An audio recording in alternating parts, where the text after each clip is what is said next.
มาเป็นผู้จ่อใจจ่อเบิ่งว่าใจเจ้าของมาเป็นนักกวดกาเจ้าของเป็นผู้คุดค้นหาความผิดความบ่ดีในชีวิตของเฮาสิ่งใดที่เฮาคิดเฮาเว้าเฮาทำขาดตกบกพร่องสิ่งใดไกลเกินเฮามาเบิ่งว่าเอามาปรับเฮาเข้าใจในเรื่องชีวิตเฮาเข้าใจในเรื่องแก้ไขเฮาได้วิธีแก้ไขเฮาอดเฮาทนเฮากันได้ชีวิตของเฮาทางกายดีเย็นเป็นสุขขึ้นโรคภัยเบาบางห่างจากโรงหมอโรงพยาบาลได้หลายขึ้นเบิ่งเข้าไปความหดความหายความหึงความเครียดความแค้นความเห็นผิดเป็นถือเห็นถือเป็นผิดเห็นแก่ตัวแก่ใจเห็นแก่ได้แก่เอามาเบิ่งทบทวนเบิ่งขี้ที่ตะนีแนวแน่บ่ฮู้ค่าบ่ฮู้คุณบ่ฮู้จักตอบแทนคุณมาเบิ่งอีกว่าโอ้เฮานี่ปรับเฮาเองเปลี่ยนเฮาเองสร้างเฮาเองเคยลงใดมัวเมาเคยบักหมากอยากใหญ่เคยยึดติดอยู่ในหน้าตาชื่อเสียงเฮาก็ปลดก็แก่ออกเคยเอาสิ่งเบียดเบียนครอบงำมาทำลายเจ้าของเลิกออกถอนออกบ่มีเอาออกหมดแต่เอาผาดเจ้าของฝึกเอาสำระขัดเกลาเฮาก็มาเบิ่งว่าโอ้ได้เจ้าของทางในขึ้นมาสวยได้ผาดเจ้าของได้ญาณเจ้าของได้เจ้าของแท้เจ้าของจริงได้ผู้ประเสริฐผู้เกิดในกายเจ้าของผู้เกิดมากับเจ้าของผู้ธรรมศาสตร์ให้มาเฮาบ่เคยสนใจเฮาเอาแต่นิสัยอารมณ์อาการเอาแต่ความผิดพลาดเข้าไปปิดกั้นสร้างกำแพงกั้นกลางเจ้าของเอาเรื่องนั้นเรื่องนี้มาทับมาถมมาติงเอาสิ่งเบียดเบียนครอบงำเอาสิ่งที่ทำได้สิ่งที่ไม่ดีผิดทรงมีอำนาจคนเฮาคิดเอาสร้างเอาแต่บ่แม่นคิดถูกสร้างถูกคิดเพื่อได้ไล่คิดเพื่อให้เฮาไปเป็นทาสไปเป็นผู้หลงตามให้เฮาไปเป็นบริวารเขาคิดเห็นแก่เอาอันนั้นก็สร้างขึ้นอันนี้ก็สร้างขึ้นเฮาก็ได้เอาของเขาสร้างมาแทนพระของเฮาพระเจ้าของถือของนักทับเต็งสิ่งที่เจ้าของเอาเข้ามาเป็นสิ่งที่มาพาเจ้าของทุกข์พาเจ้าของจมพาให้สติปัญญาธรรมหูแจ้งเกิดบ่ได้ทำลายทั้งคนทั้งลายทั้งพระเฮาก็บ่จักในเมื่อเฮามาหูมาจักเฮาก็วัดเบิ่งว่าเฮาเอาออกหมดแหละสำนึกสำราญออกหมดแหละอยู่บ้านเรือนเฮาก็บ่เอาอยู่ในชีวิตจิตใจก็บ่เอาขอเอาแต่พระขณะเองเป็นที่พึ่งขอเอาแต่พระผู้หูพระธรรมศาสตร์ผู้เป็นที่พึ่งก็คือพระพุทธพระเจ้าของพระธรรมธรรมศาสตร์เจ้าของพระสงฆ์สงฆ์สาวกเจ้าของที่เจ้าของปฏิบัติดีต่อตนเองต่อกฎหมายกฎธรรมศาสตร์ต่อผู้อื่นต่อประเทศชาติบ้านเมืองต่อชาวโลกทั้งกันก็คือการปฏิบัติดีต่อธรรมศาสตร์ถือต่อธรรมศาสตร์ตรงต่อธรรมศาสตร์ปฏิบัติเพื่อหูธรรมเพื่อออกจากทุกข์ปฏิบัติสมควรแก่ธรรมได้ธรรมเป็นที่พึ่งธรรมพึ่งตนแต่ตนต้องมีธรรมกายต้องเป็นธรรมวาจาต้องเป็นธรรม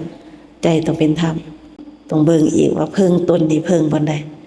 พึ่งเงินมันกับเพียงแต่วัตถุต้องพึ่งสติปัญญาพึ่งวิชาความรู้พึ่งผู้รู้พึ่งผู้สูงสุดหลุดพ้นขึ้นมาจากเปอร์เซ็นต์และพระเจ้าของบ่แม่นพระแขนคอบ่แม่นพระ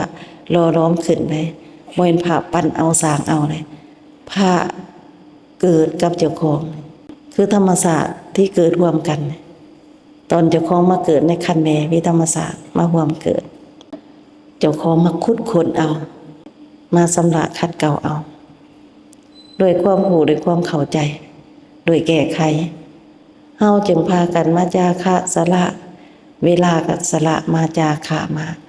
ทรัพย์สินซื้อน้ำมันรถจ้างรถจ้างยนต์มาเสียสละจาคะ มาช่วยตนเองมาเพื่อแผ่ตนเอง มาเกื้อกูลบุญกุศลออกไปใส่หนี้ก็หมดไป มาชำระเอาทุกข์ออกทุกข์ก็หมดไป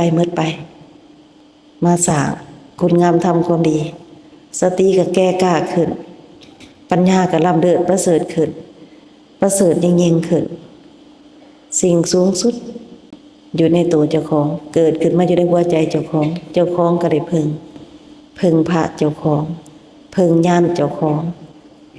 พึงสติปัญญาเจ้าของพึงวิชาความรู้ความเข้าใจ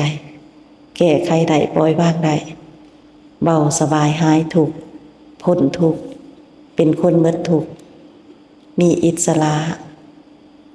มีพระรักษามีพระธรรมศาสตร์เสื่อมต่อสวยพระทั้งหลายทั้งปวงก็สวยจุดประสงค์ของเรามาปฏิบัติเนี่ยเพื่อให้เราได้สิ่งนี้เพื่อให้เราเข้าธรรมศาสตร์ได้การเข้าธรรมศาสตร์ได้เนี่ยพ่อแม่พี่น้องท่าญาติสิคิดว่าแนวใดว่าเข้าธรรมศาสตร์ได้อยู่ในตัวของเรานี่มีธรรมศาสตร์อยู่ในกายเราแต่บ่ทันมีอิสระอำนาจโลกในนี้มันแห้งมันเบียดเบียนครอบงำได้พอมีการพลาดโอกาสจึงมาเป็นเสือเป็นแนวจึงมาเป็นผู้ถูกทนทรมานอยู่ในโลกใบนี้จึงมีผู้เกิดมาตัดสหูหูเรื่องนี้เข้าใจเรื่องนี้สอนเรื่องนี้เรื่องให้เฮาหูให้เฮาเข้าใจให้เฮาหูถึงเข้าใจถึงว่าเฮานี่มีธรรมชาติอยู่ในตัวของเฮานี่แต่ว่าธรรมชาติต่างกันกับธาตุโลกใบนี้ธรรมศาสตร์ห่างกายเป็นธรรมศาสตร์หนึ่งเป็นธรรมศาสตร์จับได้ใบได้ส่วนนี้ประกอบกันด้วยธาตุดินธาตุน้ำธาตุไฟธาตุลมมีอากาศเข้ามารอเดียกเป็นตนโตใหญ่เพราะข้าวน้ำอาหารเครื่องกินเครื่องดื่มพอเฮากินเฮาดื่มธาตุประกอบกันเข้าธาตุร่วมกันเข้าเป็นตนโตใหญ่พอได้กินได้ดื่มมีสื่อพ่อแม่ตั้งใส่ให้แต่ธรรมศาสตร์ที่มีเกิดแต่ก็ต้องแก่ต้องเจ็บต้องตายบ่เจ็บก็ตายบ่แก่ก็ตายนั่งอยู่นี่เป็นผู้ตายทั้งหมดแต่บ่เห็นวันนี้เวลาเฮายังบ่ทันถึงอยู่ในโลกเลยนี่ก็ต้องตายทั้งหมดถึงเวลาไผผู้นั้นก็ต้องตายพัดเปลี่ยนกันบ่ได้แต่ในตัวเฮานี่มีธรรมศาสตร์ผู้บอกผู้สอนผู้แนะนำคำสอนเฮาผู้แท้ผู้จริงผู้ในสิ่งที่เฮาบ่ฮู้เอิ้นว่าผู้ฮู้เฮาผู้เป็นทางกายนี่ฮู้ตามผู้ฮู้ทางห่างกายนี่ฮู้รับข้อมูลออกจากผู้ฮู้มาบอกมาข่าวมาบอกให้เฮาฟังแต่ละสิ่งละอย่างข้อมูลที่ส่งออกให้ฟังนี่รับออกจากผู้ฮู้นี่ได้จึงกล้ายืนยันว่าธรรมศาสตร์ฮู้ได้เกิดขึ้นมาแล้วอยู่ในหัวใจผู้หญิงคนนี้แหละอยู่ประเทศลาวเกิดขึ้นมาสวยมาบอกมาสอนมาแนะนำคำสอนมาใจมาแยกให้ฟังสิเป็นเรื่องแต่ละตนทุกคนเองก็ใจแยกให้ฟังเรื่องผีขอบงำคนเรื่องสิ่งขอบงำคนก็ใจแยกให้ฟังนิสัยใจคออารมณ์อาการก็ใจแยกให้ฟังให้เห็นสิ่งบ่ดีมีอยู่ในตัวเฮามันก็ขอบงำเฮามันก็สากนำเฮามันก็เผาเฮาเอาเฮาไปให้เฮาทุกข์ให้เฮาทนทุกข์ทรมานให้เฮาหยาดเฮากลัวให้เฮาหลงเฮาไหลให้เฮาอยากให้เฮาคิดให้เฮามีแต่ความวุ่นความวายมีแต่ความหายความหึงมีแต่ความโกรธความแค้นเขามีอำนาจครอบงำเฮาเขาเป็นเจ้าหนี้เจ้ากรรมนายเวรของเฮาเขาเป็นผู้มีฤทธิ์พิทรงอำนาจเหนือเฮาเขาครอบงำเฮาได้เบิดเฮาจึงโกรธจึงแค้นเฮาจึงหายกันบ่มีความหักบ่มีความเมตตาบ่มีความสงสารกันจึงคิดผิดเว้าผิดทำผิดอันใดอย่างไรผิดต่อกฎธรรมศาสตร์เฮาก็ทำเฮาเป็นผู้ทำลายกฎธรรมศาสตร์เฮาเป็นผู้ทำลายธรรมศาสตร์เฮาเองเฮาเป็นผู้ทำลายธรรมศาสตร์ทุกๆธรรมศาสตร์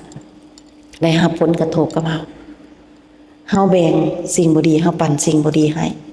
ก็คือความผิดพลาดของเฮาเอง ความเข้าใจผิดความเห็นแก่ได้แก่เอาความเห็นแก่มีของเฮาเองมากๆอยากใหญ่ลงใดใฝ่ฝันเกินตัวมีเท่าไรก็บ่มีการแบ่งปันมีเท่าไรก็บ่เห็นผู้อื่นมีเท่าไรก็บ่รู้จักพิจารณามีได้หลายคันมีทางถูกทางดีมันก็ดีได้มาจากความดีสิ่งที่ไหลมามันก็ดีก็พาเย็นก็พาเป็นสุขพามีความสุขก็พ้นทุกข์ได้อันนี้มันต่างเลยผิดก็เอาเพื่อความได้ทำลายกันทางตรงทางออกเบื่อเมากันอันใดเฮาอยากได้เฮาเฮ็ดได้หมดสิ่งที่เฮาได้มามันก็เผาเฮาเบียดเบียนครอบงำเฮาทำลายเฮามันก็เป็นเสือเป็นแนวต่อไปครอบงำลูกครอบงำร้านครอบงำไปถึงพ่อแม่พี่น้องอ้ายเอ๋ยน้องญาติมิตรไปถึงชาวโลกนำกันกระทบไปหมดความผิดพลาดของเฮาจึงเกิดสับสนวุ่นวายหลายขึ้นมีความทะเยอทะยานมีความอิจฉาพยาบาทกันมากๆอยากใหญ่ใฝ่ฝันเกินตัวเบียดเบียนใจทำลายใจกันเป็นการข่มเหงคิดบ่ถึงคิดบ่ได้บ่คิดเห็นหัวใจกันพ่อกับแม่กับลูกก็มีปัญหาพ่อกับแม่ก็มีปัญหาเฮาอยู่นำกันนี่บ่ได้อยู่ด้วยความรักบ่ได้อยู่ด้วยความเมตตาบ่ได้อยู่ด้วยความสงสารอยู่แบบบ่ฮู้ค่าบ่ฮู้คุณกันสร้างแต่ความวุ่นวายให้กันแบ่งแต่เรื่องแต่ปัญหาฆ่ากันด้วยความเว้าฆ่ากันด้วยความคิดฆ่ากันด้วยความเห็นผิดเป็นถูกเห็นถูกเป็นผิดชีวิตของเฮาก็พากันจมลงทุกข์ทนทรมานพระเจ้าของก็ช่วยเจ้าของบ่ได้ญาณเจ้าของก็ช่วยเจ้าของบ่ได้อำนาจโลกนี้ครอบงำหมดผู้ฮู้เกิดขึ้นบ่ได้มีแต่ผู้บ่ฮู้เกิดแต่ละคืนแต่ละวันผีเกิดออกไปความผิดพลาดออกไปเบียดเบียนกันไปครอบงำกันไปทำลายกันกลับเข้ามาก็ทำลายเจ้าของเฮาก็ได้เจ็บปวดมีโรคมีภัยทางกายทางใจกายก็ทุกข์ใจก็ทุกข์หนักถูกหน่วงถูกทวงถูกดึงความถูกผูกมัดหัดกับแต่ละสิ่งละอย่างหัดกับแต่ละอันละแล้วคือเบิ่งเฮาเกิดมาบ่ได้มาเพื่อทุกข์แต่มีแต่ผู้ทุกข์ความทุกข์ดนเดือเฮาเผื่อแผ่ความทุกข์ออกไปโลกนี้ก็เลยทุกข์โลกนี้ก็เลยหนักโลกนี้ก็เลยจมน้ำกันมีแต่ความหอนเผาผลาญกันกลับใจใหม่เวลาเฮายังบ่หลายดอกจักหน่อยเฮาก็ตายเอากายเอาใจเฮามาฝึกก่อนให้ผู้ให้เข้าใจก่อนให้ได้พระเจ้าของขึ้นมาช่วยเจ้าของก่อนให้ญาณเจ้าของแจ้งก่อนให้มีความระลึกให้มีความรู้สึกให้มีความตั้งใจมั่นให้มีสติปัญญารักษาตนคุ้มครองตนช่วยตนคุ้มครองตาหูดังดินกายใจใส่เป็นเย็นเป็นสุขใส่บ่เป็นทุกข์ตลอดไปให้ญาณเจ้าของแจ้งขึ้นผู้เฝ้ายามตาผู้เฝ้ายามหู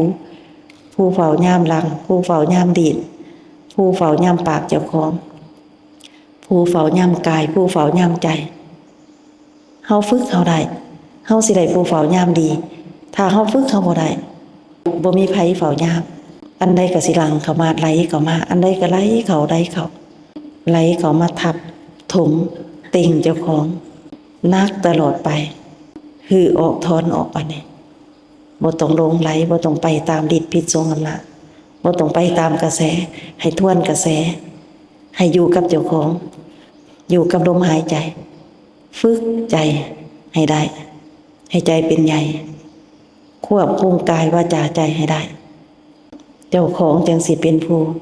ได้พึงเจ้าของตลอดไปผู้อื่นก็ได้พึงเจ้าของพึงกันได้กันชาวโลกทั้งหลายถ้าเข้าใจนำกันก็สิได้ตนไปที่พึงนำกันพึงพระธรรมพึงธรรมศาสตร์สิบ่ผิดบ่เถียงกันเรื่องศาสนาเรื่องลัทธิเรื่องที่พึงสิมีแต่ความหักความเมตตากัน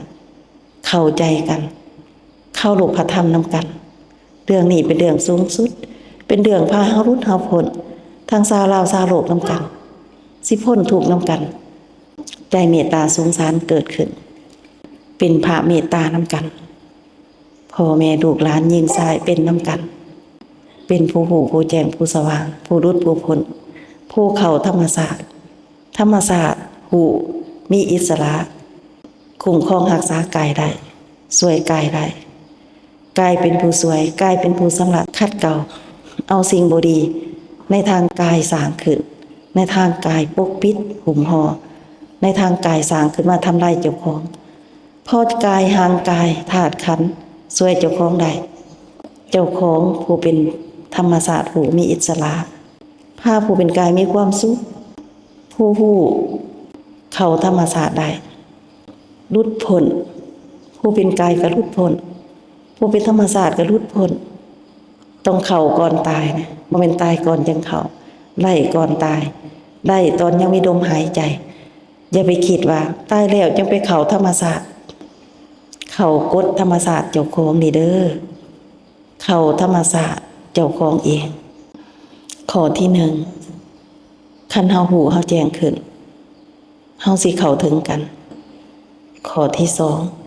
2คันเฮาทำให้เฮาสุขกายสบายใจขึ้นก็สิเข้าได้ง่ายข้อที่3คันเฮากวาดล้างเอาของบ่ดีออกเอาสิ่งศักดิ์สิทธิ์อำนาจออกเฮาสิเข้าถึงกันไว้ข้อที่4คันเฮากวาดล้างเอาความบ่ดีนิสัยออกได้เบิดเฮาก็เป็นหนึ่งเดียวกันข้อที่5ธรรมศาสตร์รู้ก็ได้พึงได้อาศัยเฮาเพราะว่าเฮาเป็นผู้สวยเฮาธรรมศาสตร์รู้ก็ได้พึงเฮาข้อที่6เฮาก็ได้พึงธรรมศาสตร์รู้ของเฮาข้อที่7คนกับพระต้องได้อาศัยซึ่งกันและกันต้องได้พึงกันผู้เป็นห่างกายผู้เป็นคนต้องได้ช่วยเอาก่อนต้องได้กวาดล้างออกก่อนผู้เป็นเจ้าของแท้เจ้าของจริงผู้เป็นพระเจ้าของจึงสิเกิดขึ้นมาได้เกิดขึ้นมาอยู่ในหัวใจได้ก็เคลื่อนไหวไปทั่วห่างกายช่วยผู้เป็นห่างกายพ้นเอาของบ่ดีออกธรรมศาสตร์เจ้าของจึงช่วยเจ้าของได้เข้าถึงกันได้ย้อนตัดสินใจช่วยกันย้อนเห็นกันในกันย้อนเข้าใจถึงกันตอนแรกต้องเข้าใจก่อนเข้าใจได้ตัดสินใจช่วยเอากันลงมือทำตั้งใจฝึกปฏิบัติเข้าไปคัดเก่าเข้าไปเอาการในยินในฟังพินิจพิจารณาเข้าไปใครควรแยกแยะแก้ไขแก้ปลดลดละเลิกถอนออกทางในกับทางนอกเข้ากันช่วยเหลือกันมีแต่ความสบายหายทุกข์เสื้อทุกข์เมิดเสื้อกรรมเสื้อเวรเมิดเกี่ยงอยู่รอถาความตายอยู่แบบสบายหายทุกข์อยู่บ่มีทุกข์เป็นผู้สุขแบบสุขอยู่ลึกๆสุขอยู่ในบ่มีสิ่งใดทำลายความสุขอยู่ในลึกๆได้อันนี้คือสุขตลอดไปขอฝากให้เอาไปพินิจพิจารณาเด้อในการได้ยินได้ฟังความหูจากผู้รู้ทรงให้ผู้หูเกิดขึ้นมาได้ในหัวใจผู้หญิงคนนี้